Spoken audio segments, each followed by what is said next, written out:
girl, Cubana Kiss, and welcome to, I don't even know what number episode it is. Just know I'm actually doing this shit now.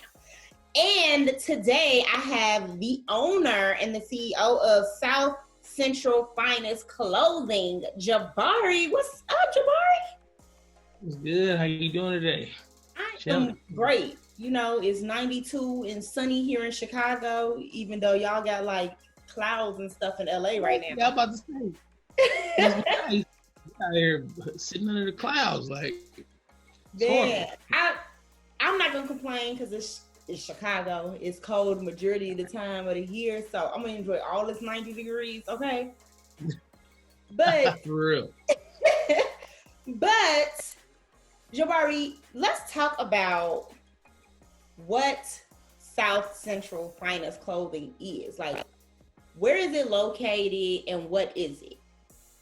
So South Central Clothing is something that South Central Finest Clothing is something I wanted to do for years, but I kind of stalled it out, letting life get in the way. You know what I mean? And now, almost 2 years ago, I just said forget it. I was on FMLA for my second child, and the government had furloughed us, and this is the sixth furlough in 7 years, and I was like, forget it. You know what I mean? We gotta do something else. We gotta do something better. So started off with one design, one shirt, and what I wanted to represent was that the people that come from this neighborhood are not what they see on TV. It's not Menace to Society all the time. It's not Boys in the Hood all the time. There's educated people here that's trying to change the world. You know what I mean? And I also wanted to give different artists a platform to put their stuff out. It's from South Central LA. So I figured, the best way to do that is I convey my message to them and then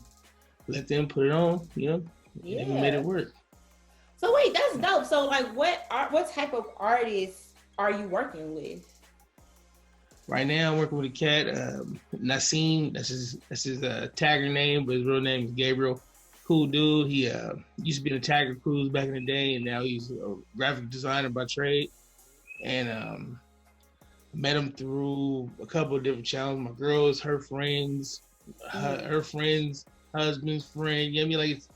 But it worked out in this. Right. He gets what I'm trying to do. You know what I mean? And I work with another guy from work. He's done a few things for me. You can tell it's a difference between the two artworks that I've put out. Everything graffiti is from my tagger guy, and then I did like a black anime thing with my boy Mitchell from work. So I love the black anime situation, and I feel like social media has allowed black youth, especially, because I feel like when we were younger, we all like watched Pokemon, right? And I was like, oh, we don't like Pokemon. But like the anime culture within our own culture wasn't as big. And I feel like now with social media, our youth, they're able to like kind of dive into it a little bit more and not feel ashamed of watching anime. So I think we watched it. I was a grown man when I got into it, and really? I was with some college roommates, and they were watching it. And I was like, "What y'all doing watching cartoons? Be 18." You know what I mean? Like, and then it's been a journey ever since. We've been watching it all the time. You know what I mean? Now my niece and nephew watch it. Don't you love it when they correct you? Like, it's not cartoons, it's anime. And I was like, but ain't the definition of animation cartoon? But okay, if y'all say so. They kind of snobbish about it. You know what I mean? Like, oh, this is better than this. I don't know why you watching that. Like, yeah, it gets so real. So with South Central Finest Clothing, one of the things that I'm gonna backtrack to the listeners real quick. So I actually met Jabaree via Instagram. Us just trying to collaborate with people of color and make it where we can all support each other on Instagram. And to see that that's your vision and your goal and even your business is just amazing to me. And so I felt like I had to get you on the show. I was like, no, I got to get him here. I appreciate it. But with that being said, how did you create that group, that camaraderie, that family atmosphere on Instagram out of all places? Well, it was, we had gotten tired of listening to people talk about the lack of opportunity.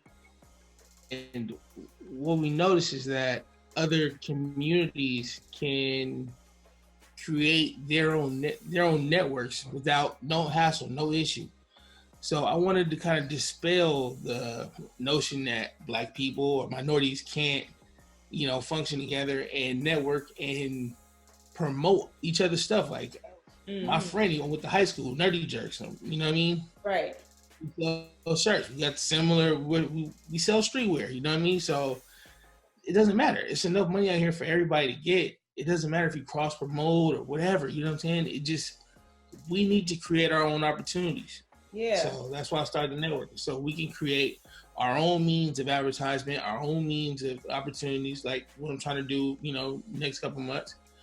So, that's what it was. And then we just started to find more and more people that wanted to be involved.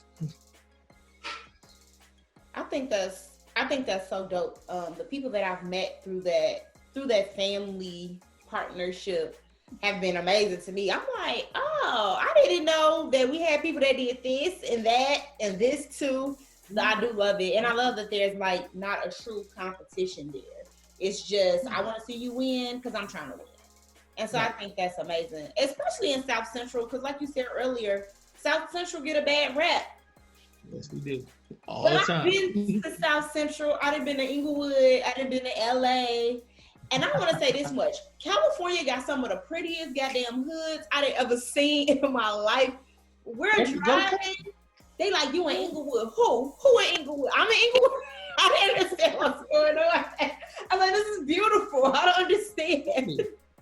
It's not, people get the misconception, like all of it is not bad. But when you get to the spots, they're rough. Like where I'm at right now, with my mom's house. It's rough.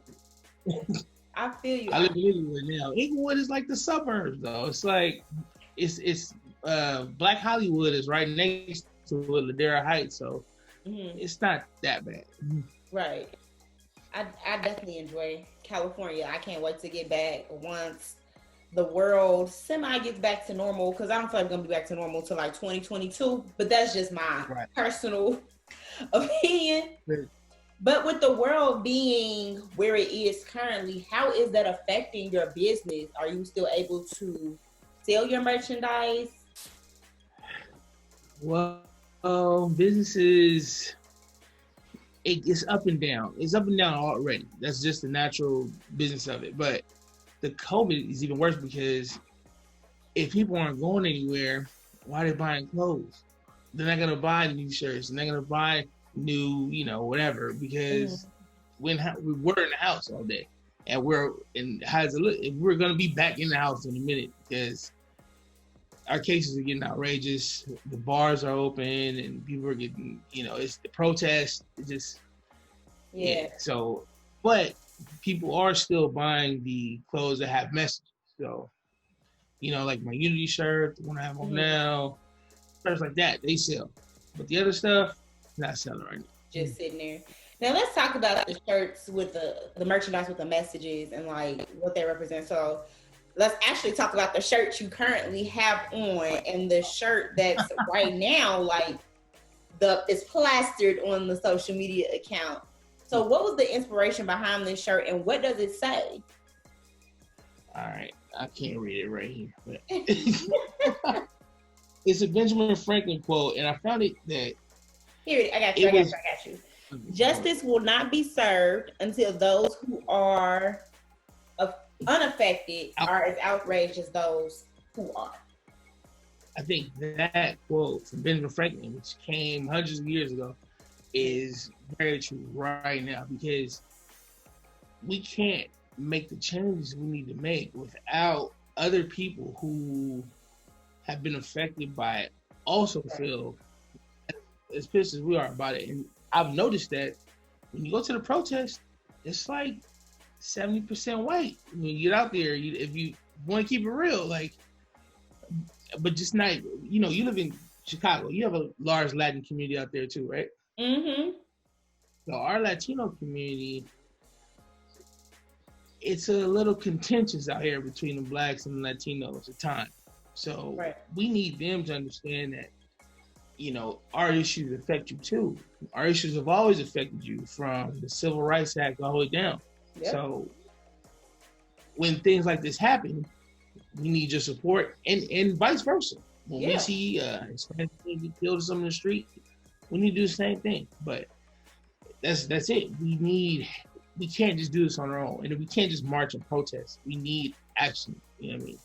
Listen, I was actually listening. I'm a Nipsey Hussle fan, and I was listening to Nipsey earlier, and now the song, of course, the song title would slip my head, but he's in the song. No, it's called "Fuck Donald Trump." I think it's with YG, and in the song he says, "You know, I'm from LA, home of the Rodney King riots. We don't give a fuck." And so when Minnesota or Minneapolis set shit on fire, I was like, "Oh, okay, they put it in LA." You know, like, cool. Right. But then to be watching it, because now I have a kid, right? So I can't be in the midst of what I want to be in the midst of. I have to think broader and further than that. But actually sitting here and seeing where we are, it was eerily reminiscent of the Rodney King riots. Like, just how pissed off the entire world is. Not just LA, it's Chicago, it's Indiana, you know, it's Indiana, it's all of these other cities across the world, and then to see it hit overseas, Australia, all these other places. Crazy, right? Damn. Yeah. Y'all feel me? And so, to piggyback off what you said, obviously I'm Afro-Cubano.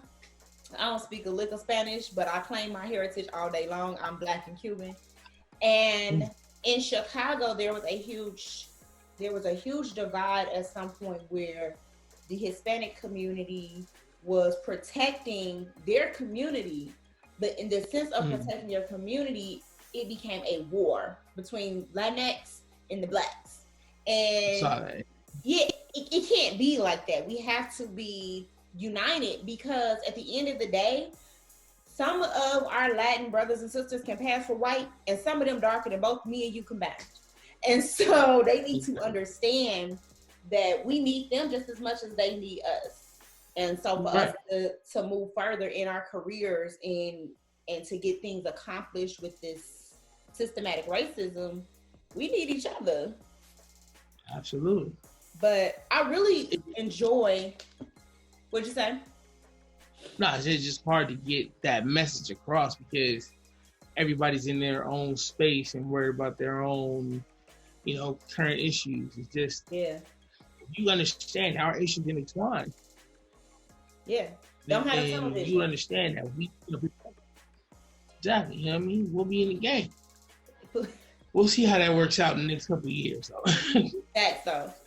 So, as a small business, what are some things that you've heard or thought that you were going to experience when setting on, you know, getting yourself into this entrepreneurship that did not happen at all?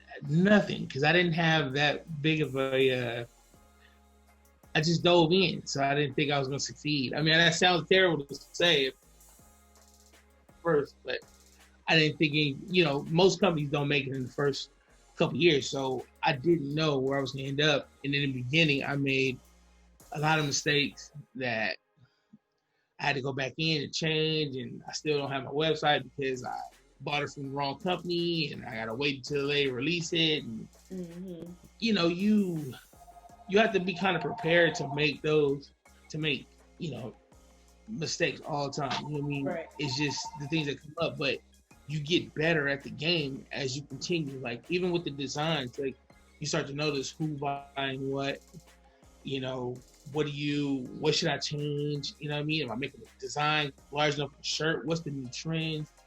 And so as you fail in the beginning, you start picking up more and more, you know, experience and more gaming. So, you know, and then, you know, when you finally start to get a real flow for, like, you know, you start seeing your sales come in consistently month to month, even though it's, you know, like I said, it's like a roller coaster. But once you start seeing the consistency, it's like, yo, I made all those mistakes in the beginning, but I cleaned it up, so I'm good now. So I didn't really have a lot of expectations or any, you know, I just didn't see where it was gonna go. I was just jumping in, you know, head first to see what I could do with it. You know what I mean?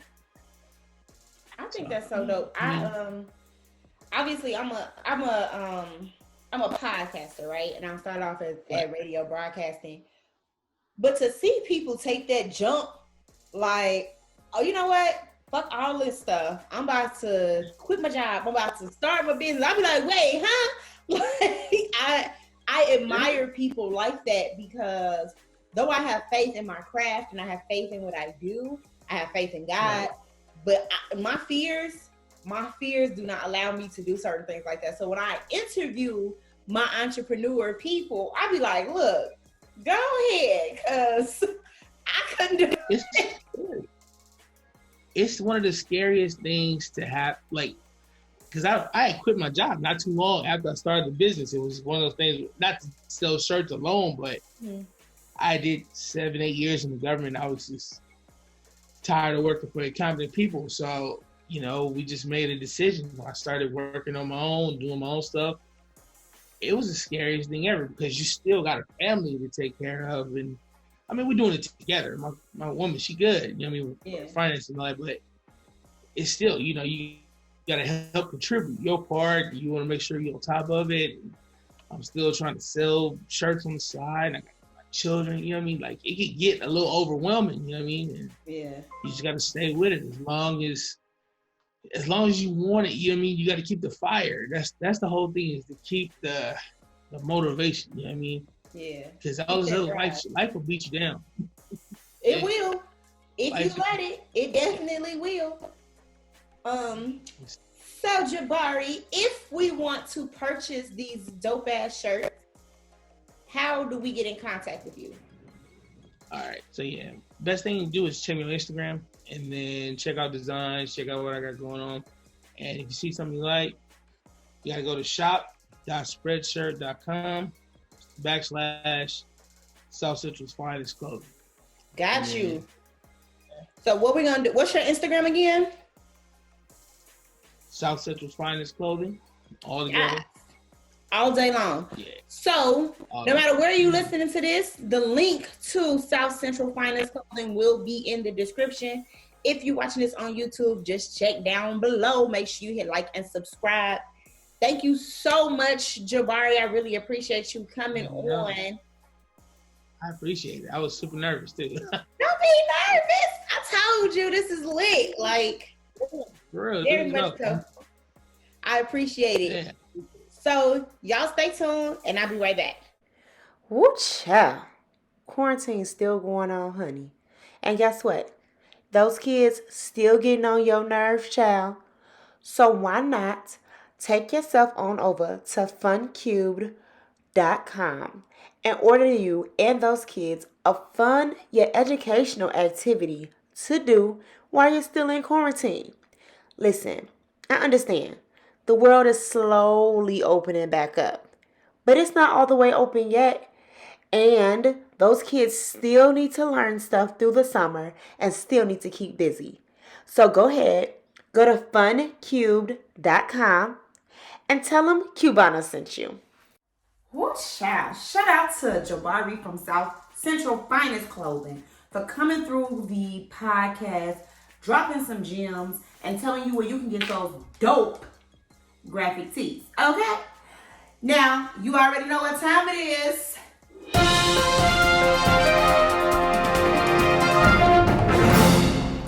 It's definitely time for Hot Topics, and baby, is it a lot of them. So, we're going to start with Dr. Dre, child. Dr. Dre and his wife, Nicole, have been together for 24 years. 24 years they've been together for... Y'all, I'm 31. Okay? They've been together just as long as I've almost been alive. And now they are going through a divorce. But the gag is they ain't got no prenup. Not a one. Not a lick. Not even a little bit of a contract. Not a, if you do this, I still get to keep. Nothing, okay? Listen, y'all. He's worth like $800 million or something like that. So this will be interesting as fuck. Like, we know typically you get half if ain't no prenup. This shit, we gonna have to watch this in the news and see how this shit play out. But she definitely filed for divorce. This shit, $800 million, G. All I need is like 50K. I'll be okay? But 800 million? Good goddamn child. In other news, listen. If B Simone don't keep her ass out the fucking news, I'm gonna go crazy. This like the third week in a row I've had something to say about B Simone. B Simone has some comments about the LGBT community and some skits that she did. You done swiped up on a tranny. For real? Swiped yes, up? Yeah. And you won't know until you're in the bedroom with them. Bitch, I would know. Well, I guess you're right. I mean, but I Atlanta also have is just watched, a mess. Yeah. You know, Atlanta, you would have which to I have nothing against the LGBT lettuce, bacon, tomato community. But I love all y'all. One of my best friends is a tranny, but she's honest and open. Like y'all in Atlanta, the DL stuff. It's the DL stuff that's the problem. That is the huge. I was actually going to just say like guys. Now the like does it? Yeah. Okay, it's the DL. It's the DL thing. It's not a problem. And now they trying to cancel her for that. I'm not sure what's going on and why we're trying to cancel B Simone for every single thing, but I feel like she's going through some shit like Kevin Hart went through. Remember when he had some shit resurface? He had already apologized for it and it resurfaced again. I feel like she's in that mode. So, we're gonna pray for B Simone and hopefully this shit die down and she get her ass out the fucking news for horrible things. But I guess all news is good news or all news is good publicity or some shit they be telling you. Now, I already know. Listen, y'all already didn't heard the video probably, but we're going to go ahead and play this snippet from the August Alsina and Angela Yee interview. So go ahead and listen to this. I actually sat down with Will and had a conversation due to the transformation from their marriage to life partnership that they've spoken on several times, and it, not involving romanticism. Mm-hmm. He gave me his blessing, and I totally gave myself to that relationship for years of my life, and I truly and really, really deeply loved and have a ton of love for her. I devoted myself to it. I gave my full self to it. So much so to the point that I can die right now and be okay with knowing that I truly gave myself to somebody. Right, you did the right thing. And I really loved a person. I experienced that. Now, the thing about this is we've always had the rumor that Jada Pinkett Smith and Will Smith were swingers. They denied it. They've done interviews about it. They don't understand why it's being said, blah, blah, blah, blah, blah. But that's been a rumor since I was a child. So, I'm not sure where it's coming from. If they say it's not true, it's not true.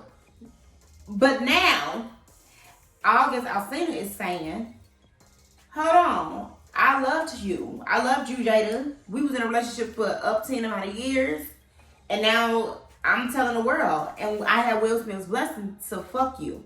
And I'm sitting here like, what? Because, child, that was so much for me to comprehend. I'm so confused. Because how the hell do you give your blessing for someone to fuck your wife? I don't understand. You know what? Let me go back. Because I actually watched The Red Table, and it was on one of them episodes that they was like, they don't even call themselves like a marriage anymore or some shit. They say they're like lifetime partners or I don't know what the fuck it is. But this is weird to me because it's foreign to me because I don't look at marriage in that sense. I know there's different types of relationships. I know there's different things for different people. But they are denying it. And by they, I mean Jada and Will. What? I ain't giving no blessing. What? I ain't had no relationship with this man. They pulled a Keke Palmer child. Hate to say it. I hope I don't sound ridiculous. I don't know who this man is. I mean, he could be walking down the street. I wouldn't know a thing. Sorry to this man. Listen. Okay, because that's a lot, y'all. August Alsina stands by his truth. He said, listen, I don't care what Jada telling y'all. I'm telling y'all it happened. But this is, from my understanding, pissing a lot of men off. they like, hey, August, he violated man code. You ain't supposed to say shit. You're supposed to keep that between you and her. Blah, blah, blah. If the tables were turned, y'all been that 8-wheel ass up. I'm not sure if we would have 8-wheel up only because we've had the rumor about them being swingers for so long. Why would we eat them up? This makes no sense. Listen, I don't know. This shit interesting. We gonna keep a watch on this story. I really do feel like it's a publicity stunt. August Alsina album is out now. That shit dope. Make sure y'all tune into that. But also, I feel like people wasn't really watching the Red Table for real anymore. And so now it's just like this kind of benefits both. Because now Jada Pinkett Smith, it said there's some healing that needs to be done. And she gonna bring herself to the Red Table. We gonna see. We gonna see. What child? So, as y'all know, COVID definitely put a halt to everything that we had going on. As far as summer plans, as far as sports. And as far as sports is concerned, everything seems to be coming back. Basketball is in full effect and will be coming back with playoffs. They've like selected 8 teams or some shit like that. So I think this will be interesting. I think people need the sports. Baseball seems like they finally may have agreed to a contract with their union. Let me tell y'all something. If I'm ever in a union again, I need it to be as strong as the goddamn Major League Baseball union. They play no fucking games with their players, okay? They do not play. They be like, I'm sorry, commissioner, who, what, did what? You're going to pay them this amount. They're going to play this many games. And that's your fault that this didn't do it. Like, they go hard for baseball. And I'm just saying, I just want to be in something that go hard like that for me. Okay? But talking about going hard, Chrissy Teigen had her breast implants removed. So Chrissy Teigen, for those who like live under a rock, is a supermodel who's also married to John Legend, and they are hilarious.